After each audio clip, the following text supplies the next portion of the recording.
अस्सलाम वालेकुम, welcome back again in prime leaders. आज जो हमारा टॉपिक है वो है टिप्स फॉर जॉब इंटरव्यू। देखें, अगर आपने जॉब की टेस्ट जो है क्वालिफाई कर ली तो उसके बाद आपका इंटरव्यू तो लाजमी होता है। ठीक है, तो आप पे ये डिपेंड करता है कि आप इंटरव्यू अपना कैसे देते हैं। ठीक है, उसके लिए मतलब कौन सी टिप्स होनी चाहिए कि आपने इंटरव्यू के लिए भी प्रिपेयर होना है। ठीक है, तो सबसे पहले देखें ना, इंटरव्यू जो है हमारा, वो जो भी पूछता है, एग्जामिनर हमसे पूछता है ना सामने बैठ के, वो होता है तीन चीज़ों के बारे में। पहले तो you need to prepare, you need to practise and you need to perform. अब जो पहला है यू नीड टू प्रिपेयर, उसका मतलब यह है कि आपने तैयार होकर जाने का मतलब क्या होता है कि आपने अपनी जो भी तैयारी की हुई है उसको फिर से रिपीट करें। ठीक है, कहीं आपको कहीं भी किसी भी प्लेस से किसी भी एरिया से वो आपको क्वेश्चन करे तो आप कहीं उसके सामने वेफल ना हो जाए। ठीक है, तो सबसे पहले ये होता है कि आपने अपनी प्रिपरेशन को यकीनी बनाऊँ, अभी इंटरव्यू दे सकता हूँ। ठीक है, तो मतलब ये होता है। तो उसके बाद होता है नीड टू प्रैक्टिस, कि आपने प्रैक्टिस करनी है। ठीक है, बार बार प्रैक्टिस करनी है, बार बार प्रैक्टिस करनी है, खुद होना कैसे है।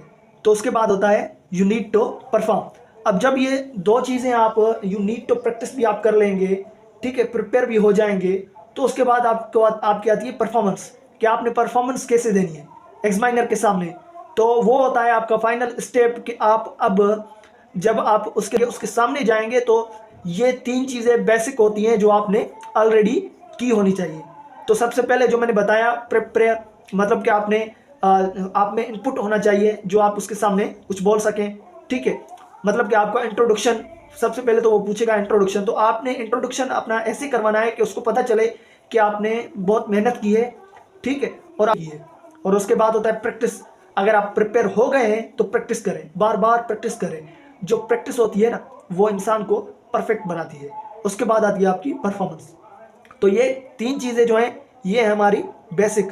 उसके बाद है हमारी उसके बाद और भी स्टेप्स हैं हमारे इंटरव्यू में जो पूछे जाते हैं। मतलब कि आपने आपके बारे में आपको टिप्स होनी चाहिए उनके बारे में, कि इंटरव्यू हम दे तो रहे हैं लेकिन उसकी टिप्स तो होनी चाहिए ना आपको, कि इंटरव्यू कैसे देंगे हम, वहाँ जाके हम क्या करेंगे मसलन।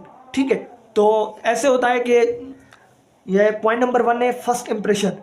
अब ये होता है कि first impression is the last impression. आपका ऐसा होना चाहिए कि जब आप इंटरव्यू हॉल में इंटर हो ना, तो आपके फेस पे थोड़ी सी स्माइल होनी चाहिए।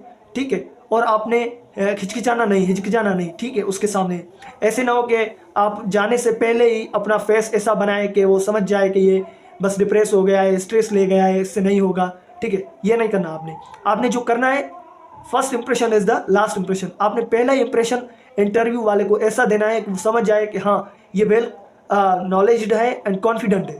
ठीक है, उसके बाद होता है बी प्रिपेयर्ड। जो पहला स्टेप मैंने तीन बेसिक चीज़ों में बताया ना, वो ही है बी प्रिपेयर्ड। आपने प्रिपेयर्ड होना है प्रॉपरली।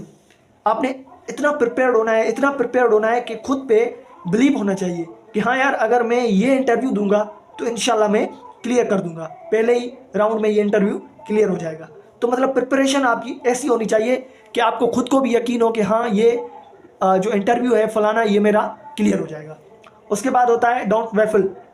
अगर आप इंटरव्यू वाले के सामने जाते हैं ना, वहाँ अपने वैफल नहीं होना। ठीक है, वहाँ अपने उसके जो आपका आई कांटेक्ट है ना, अगर वो आपसे इंटरव्यू में कोई क्वेश्चन कर रहा है तो आपने अपनी आइज़ को इधर उधर नहीं घुमाना। ठीक है, उसकी आइज़ में अपनी आइज़ डाल के आपने उसको जवाब देना है। अगर आप वैफल हो जाएंगे ना, इधर उधर देखेंगे, जब वो आपसे क्वेश्चन पूछेगा तो वो समझ जाएगा कि इसको ये क्वेश्चन नहीं आ रहा। आपने अपना जो फेस है या तो वो नीचे नहीं करना। ठीक है, और जो आई कांटेक्ट है ना, आपने वो उससे मैच करना है। Eye contact, during the eye contact आपने अपनी आईज जो है इधर उधर नहीं घुमानी। ठीक है, जो इंटरव्यू ले रहा है उससे ही आपने मुखातिब होना है। उसके बाद होता है why should they hire you. मतलब कि अगर वो आपको हायर तो कर रहे हैं, क्यों कर रहे हैं? इसलिए कर रहे हैं कि आपको पता होना चाहिए कि इस चीज़ की नीड क्यों है उन लोगों की। अगर वो हमें हायर भी कर रहे हैं, हायर क्यों कर रहे हैं? क्योंकि आप में ऐसी क्वालिटीज़ होनी चाहिए कि अगर एक ऑर्गेनाइजेशन है आपको हायर कर रही है, ठीक है, कोई भी बड़ा ओहदा है उसके लिए, तो आपको हायर क्यों कर रही है? क्योंकि आप में वो क्वालिटीज़ हैं, आप उस ऑर्गेनाइजेशन को प्रॉफिट दे सकते हैं। ठीक है, उसके लिए आप उसके बेनिफिशियली आप उसके लिए काम कर सकते हैं। तो मतलब ये आपको रीजंस मतलब कि आपके माइंड में होने चाहिए। पॉजिटिवली आपको सोचना चाहिए कि जब भी मैं हायर हो जाऊंगा उनकी तरफ से, ठीक है, ऑर्गेनाइजेशन में, तो सबसे पहले मैं ऑर्गेनाइजेशन की बेहतरी के लिए काम करूंगा। ठीक है, ये हो गई चौथी पॉइंट। उसके बाद है बी पॉजिटिव। अब बी पॉजिटिव का मतलब क्या है? बी पॉजिटिव का मतलब ये होता है कि आपने ये नहीं सोचना कि मतलब अगर वो मुझे हायर करेंगे, कोई ऑर्गेनाइजेशन है, कोई इंस्टीट्यूट है, तो उसमें मैं अपना फ़ायदा सोचूंगा। नहीं, ये नहीं होता। पहले तो आप ये सोचेंगे कि अगर उन लोगों ने मुझे हायर किया है तो मैं उनके लिए क्या कर सकता हूँ। ठीक है, क्या मैं उसकी ऑर्गेनाइजेशन को उस जहाँ खड़ी है उससे ऊपर ले जा सकता हूँ? अगर आप ले जा सकते हैं तो उसके लिए कोशिश करें। ठीक है, इसका मतलब होता है बी पॉजिटिव। आपने ये नहीं सोचना कि इसमें मेरा क्या फ़ायदा है, आपने ये सोचना है कि उन लोगों का क्या फ़ायदा है जो वो लोग मुझे हायर कर रहे हैं। तो उसके बाद होता है 6 number, remember your body language. Body language का मतलब यही होता है कि आपने ना उसके सामने ड्यूरिंग द इंटरव्यू अपने हाथ नहीं कांपने। अगर आप बैठे होते हैं कहीं, ऐसे ऐसे ना करें। ठीक है, हाथ ना कांपे, आपके जिस्म, आपका जो बॉडी है वो ना कांपे, आपकी जो लेग्स हैं वो भी ना कांपे, आपको जो फेस है, फेस का जो कलर है वो कहीं उड़ ना जाए।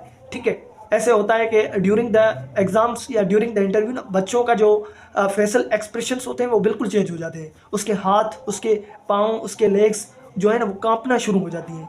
मतलब वो एग्जामिनर जो होता है, वो इंटरव्यू कंडक्ट करने वाला, वो समझ जाता है कि अब विफल हो गया है, अब मतलब कि इससे नहीं होगा, तो फिर वो आपके ऊपर भारी हो जाएगा। तो उसको भारी होने से पहले आप खुद पे कंट्रोल करें, अपनी बॉडी लैंग्वेज पे कंट्रोल करें। उसके बाद होता है डेवलप रिपोर्ट। मतलब कि आपने अपना इंटरव्यू ऐसे देना है कि उसके पास ना आपकी एक अच्छी रिपोर्ट बन जाए, कि कहें यार वाह, रोल नंबर मसलन 23, 26 जो भी आया उसने ऐसा इंटरव्यू दिया, कमाल था सबसे। मतलब ये होती है खुद की रिपोर्ट डेवलप करना। और 8वीं पॉइंट है clarify anything you are unsure. हर वो चीज़ उन लोगों से क्लेरिफाई करें जो आपको मतलब पता नहीं, डाउट है या अनश्योर है आप उससे, हर वो चीज़। ठीक है, आप क्लेरिफाई करते जाएं, क्लेरिफाई करते जाएं। और उसके बाद है रिमेंबर यूर मैनर्स। अब ये होता है ना कि अगर आपके पास नॉलेज आ जाती है ना, बच्चे काफ़ी ऐसे होते हैं कि अगर उसके पास ज़्यादा नॉलेज आ गई, वो क्या करते हैं कि अपने जो मैनर्स होते हैं ना वो भूल जाते हैं। उसके सामने इंटरव्यू जो कंडक्ट करते हैं उनके सामने जाकर बस खुद नहीं, पता नहीं क्या समझते हैं फिर खुद को। ठीक है, ये होता है मैनर्स। आपके जो मैनर्स है ना वो भी आपके इंटरव्यू में मेन रोल प्ले करते हैं। वो देखते हैं कि हाँ, अगर जो हम हायर कर रहे हैं क्या उनमें मैनर्स हैं, क्या वो रेस्पेक्ट करना चाहता है या देना चाहता है। अगर आप रेस्पेक्ट देंगे तो आप रेस्पेक्ट वापस में लेंगे भी सही। ठीक है, तो ये होता है मैनर्स। आपने अपने मैनर्स में रहकर बात करनी है। ठीक है, अगर वो देखें जो इंटरव्यू कंडक्ट कर रहा है वो जाहिर सी बात है कोई किसी बड़े ओहदे का मालिक होगा, किसी बड़े ग्रेड पे होगा, तो वो आपसे बड़ा है। ठीक है, तो आपने अपने मैनर्स में रहकर बात करनी है उससे। ठीक है, जितना वो आपसे पूछे उतना जवाब देना है, उससे ज़्यादा या उससे कम भी नहीं देना। अगर ये ऐसे करेंगे आप, अगर वो एक चीज़ पूछे आप एक के बजाय दो बता दें, तो वो उस वक्त ऐसे ही उसके माइंड में ख्याल आएंगे कि यार ये खुद को पता नहीं क्या समझ रहा है, कि मतलब इसके पास नॉलेज तो है, ये मतलब ओवर कॉन्फिडेंट समझ रहा है। तो ये चीज़ें ना आपके इंटरव्यू में बेसिक होती है। अगर आपको ये चीज़ें अच्छी तरह से याद है, ठीक है, अब अगर आप इन चीज़ों को फॉलो करते हैं ना, तो मैं यकीनन कहता हूँ कि आपका इंटरव्यू बहुत अच्छा हो जाएगा। Thank you very much. अल्लाह हाफिज़।